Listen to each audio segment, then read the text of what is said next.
আমরা এই মুহূর্তে এই নদীর যে কার্যক্রম চলছে, এই নদী প্রকল্পের কাজ দ্রুত গতিতে এগিয়ে চলছে। আমরা আশাবাদী যে খুব শীঘ্রই এই নদীটা পূর্ণাঙ্গভাবে নব্যতা ফিরে আসবে, আর কি পূর্বের অবস্থায় ফিরে আসবে।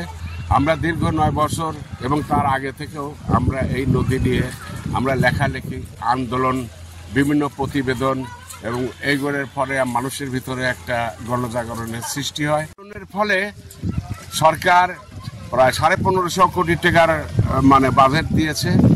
সেই বাজেট অনুযায়ী এবং সেনাবাহিনীর যে ইঞ্জিনিয়ারিং কোরের মাধ্যমে বাস্তবায়ন, সেটাও আমাদের আন্দোলনের শর্ত ছিল এবং সেটি হয়েছে। এবং এই সেনাবাহিনীর ইঞ্জিনিয়ারিং কোরের অধীনে যে এই কাজটি হচ্ছে, এখন আমরা এবং পাবনাবাসী নিশ্চিতভাবে বিশ্বাস করে এবং আস্থাশীল নদী আমরা পাবো। দীর্ঘদিনের আন্দোলনের যে একটা মাইল ফলক, এটা আমরা দেখতে পাচ্ছি।